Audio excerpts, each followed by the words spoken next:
ನೋಡಿ, ಧರ್ಮಸ್ಥಳದ ವಿಚಾರವಾಗಿ ಅದು ಗೊಂದಲಗಳಿದ್ದಂಥ ಸಂದರ್ಭದಲ್ಲಿ ಹಿಂದೆ ನೋಡಿದ್ದೀನಿ. ಅಲ್ಲಿ ಸೌಜನ್ಯ ಕೇಸ್ ಆದ ನಂತರ ಹಲವಾರು ಗೊಂದಲಗಳು, ಹೋರಾಟ, ಸ್ಟ್ರೈಕು ಇತರೆ ಎಲ್ಲ ಬಂದಿದ್ದರಿಂದ ಅದನ್ನು ರಾಜ್ಯ ಸರ್ಕಾರಗಳು ಸಹ ಚಿಂತನೆ ಮಾಡಿ ಆಮೇಲೆ ಯಾರ ಅನಾಮಿಕ ಇದ್ದ ಅವನು ಕೋರ್ಟಿಗೆ ಹೋಗಿದ್ದಾನೆ. ಅವನು ಕೋರ್ಟಿಗೆ ಹೋಗಿ ಆದೇಶನೂ ತಗೊಂಡಿದ್ದಾನೆ. ಅವನು ಈ ಥರ ಇದೆ, ನಾನು ಇಷ್ಟೊಂದು ಹೆಣಗಳಿದ್ದಾವೆ ಅಲ್ಲಿ ನೋಡಬೇಕು, ನನಗೆ ಆದೇಶ ಕೊಡಬೇಕಂತ ಹೇಳಿ ಕೋರ್ಟ್ ಮೂಲಕನೂ ಸಹ ಆದೇಶ ತಗೊಂಡ್ಮೇಲೆ ಆಮೇಲೆ ನಾವು SIT ಹಾಕಿದ್ರೆ ಒಳ್ಳೆಯದು ಎಲ್ಲರನ್ನೂ ಕೇಳಿದ ಮೇಲೆ SITಗೆ ಅದನ್ನು ಹಾಕಿದ್ದು ಇವತ್ತಿದೆ.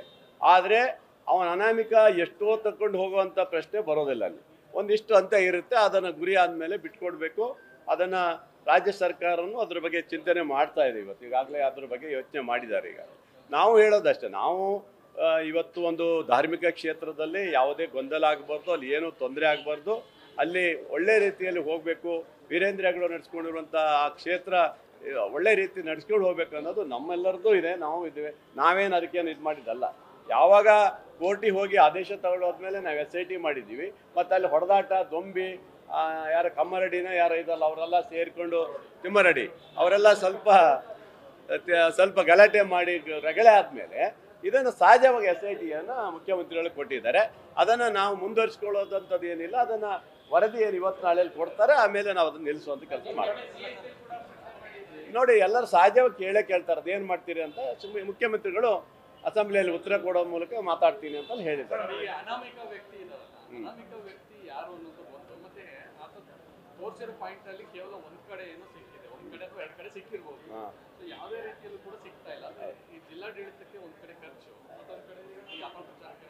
ಅಲ್ಲ, ಜಿಲ್ಲಾಡಳಿತ ಖರ್ಚಿಗಿಂತ ಕೋರ್ಟಿಂದ ಆದೇಶ ಬಂದಾಗ ಏನು ಮಾಡ್ತೀರಿ ಹೇಳಿ? ನೀವೇ ಒಂದು ಕೋರ್ಟಿಂದ ಆದೇಶ ತಂದಾಗ ಕೋರ್ಟ್ ಆದೇಶ ಮಾಡೋ ಸರ್ಕಾರಗಳು ಏನು ಮಾಡ್ತೀವಿ, ನಾವೇನು ಮಾಡೋಕ್ಕಾಗತ್ತೆ? ಆ ಸರ್ಕಾರ ಕೋರ್ಟ್ ಆದೇಶ ಬಂದಾಗ ಅನಾಮಿಕ ಎಲ್ಲೆಲ್ಲಿ ಹೇಳ್ತಾನೆ ಅಲ್ಲಿ ನಾವು ನೋಡುವಂಥ ಕೆಲಸ ಅಷ್ಟ್ಬಿಟ್ರೆ ನಾವು ಬೇರೆ ಕಡೆ ಎಲ್ಲ ನಾವು ಹೇಳುವಂಥ ಪ್ರಶ್ನೆನೇ ಇಲ್ಲ. ಖಂಡಿತವಾಗಿ ಇದು ಕೊನೆ ಹಂತದಲ್ಲಿ ಬರುತ್ತೆ ಅನ್ನೋದು ನಮ್ಗೆ ಗೊತ್ತಿದೆ.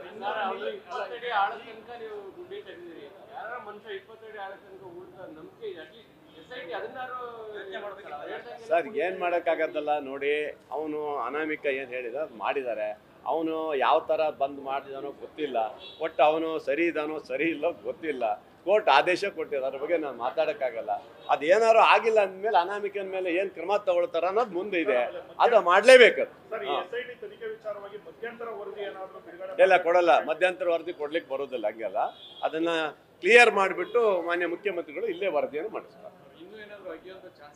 ಇಲ್ಲ, ಆ ಥರ ಏನು ಕಾಣ್ತಾ ಇಲ್ಲ. ಬಹುಶಃ ಮುಗ್ದಂಗೆ, ಬಹುಶಃ ಲಾಸ್ಟ್ 13 ಇರ್ಬೇಕೇನಾದ್ರು, ಅದಕ್ಕೆ ಲಾಸ್ಟ್ ಅಂತ ಹೇಳ್ತಿದ್ರು.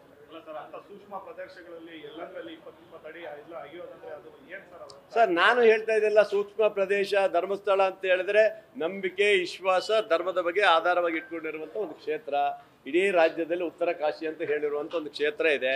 ಇದರಲ್ಲಿ BJPಯವರು ತಮ್ಮ ಬೇಳೆ ಬೇಯಿಸ್ಕೊಳ್ಳೋಕ್ಕೋಸ್ಕರ, ಹಿಂದುತ್ವವನ್ನು ಬೆಳೆಸೋಕ್ಕೋಸ್ಕರ ನೀವು ಮಾಡೋದಾದ್ರೆ ಹಾಗಾದ್ರೆ ಹೈಕೋರ್ಟ್ ಮೇಲೆ ನೀವು ವಾದ ಮಾಡಿ, ಹೈಕೋರ್ಟಿಗೆ ಹಾಗಾದ್ರೆ ನೀವು ಇದು ಮಾತಾಡಿ. ನಮ್ಮ ಮೇಲೆ ಯಾಕೆ ಹೇಳ್ತೀರಾ?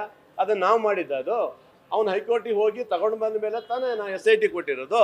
ನೀವು ಮಾತಾಡಿ. ಹಂಗಾದ್ರೆ ನಾವೇನು ಅಲ್ಲಿ ಅಗಿಬೇಕಂತ ನಮಗೇನು ಆಸೆ ಇರಲಿಲ್ಲ. ಅಲ್ಲಿ ನಮಗೆ ಯಾವುದೇ ಆ ಥರ ಇರಲಿಲ್ಲ. ಆ ಕ್ಷೇತ್ರದ ಬಗ್ಗೆ ನಮಗೂ ಇದೆ, ಕಾಂಗ್ರೆಸ್ ಪಕ್ಷಕ್ಕಿದೆ, ನಮಗೂ ಇದೆ, ಅಪಾರವಾದ ಗೌರವ ಇದೆ. ಆ ಥರ ಯಾವುದೇ ತೊಂದರೆ ಕೊಡುವಂಥ ಪ್ರಶ್ನೆ ಇಲ್ಲ. BJPಯವರು ಗೊಂದಲ ಮಾಡಿ ಹಿಂದುತ್ವವನ್ನು ಹಿಡ್ಕೊಂಡು ಹೋಗುವಂಥ ಪ್ರಶ್ನೆ ಇಲ್ಲ. ನಾವು ಹಿಂದೂಗಳೇ, ನಿಮಗಿಂತ ಜಾಸ್ತಿ ಪೂಜೆ ಪುರಸ್ಕಾರ ಮಾಡೋರು ನಾವೇ ಇದ್ದೀವಿ. ಅದ್ರ ಬಗ್ಗೆ ತಲೆ ಕೆಡಿಸ್ಕೊಳ್ಳೋದು ಅವ್ರು ಬೇಡ.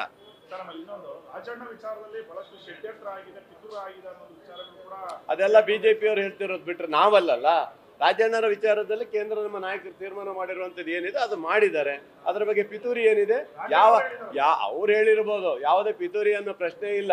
ಹಾಗಾದ್ರೆ ಯತ್ನಾಳನ್ನ BJPಯವರು ಎತ್ತು ಬಿಸಾಕಿದ್ರಲ್ಲ, ಅದು ಯಾವ ಪಿತೂರಿ? ಹಂಗಂದ್ರೆ ಅವನು ಹೇಳಿಲ್ವಾ, ವಿಜೇಂದ್ರ ಹತ್ರ 3,500 ಕೋಟಿ ರೂಪಾಯಿ ಇದೆ, ಭ್ರಷ್ಟಾಚಾರ ಮಾಡಿದ್ದಾನೆ, ದುಬೈಯಲ್ಲಿ ಹೋಟ್ಲು ಮಾಡಿದ್ದಾನೆ, ಅಲ್ಲಿ ಹೋಟ್ಲು ಮಾಡಿದ್ದಾನೆ, ಅಪ್ಪ ಮಕ್ಕಳು ಮಾಡಿದ್ದಾನೆ ಅಂತ ಹೇಳಿದ್ಮೇಲೆ ತಾನೇ ಇವ್ರು ವಜಾ ಮಾಡಿದ್ದು. ಅಂದ್ರೆ ಇವ್ರು ಬೇಕಾದ್ರೆ ವಜಾ ಮಾಡ್ಬೋದು, ನಮ್ಮಲ್ಲಿ ಮಾಡಕ್ ಬರಲ್ವಾ? ಅದು ರಾಜ್ಯ. ಇದು ಯಾರದೇ ಹೇಳಿ, ಯಾವುದೇ ಕೈವಾಡ ಗೀವಾಡ ಪ್ರಶ್ನೆ ಇಲ್ಲ. ಕೇಂದ್ರದ ನಾಯಕರು ಏನು ಹೇಳಿದ ಅದಕ್ಕೆ ಮುಖ್ಯಮಂತ್ರಿ ಮಾಡಿರ್ತಾರೆ ಬಿಟ್ರೆ ಇದರಲ್ಲಿ ಆ ಥರ ಏನು ವಾತಾವರಣ ಇಲ್ಲ. Thank you.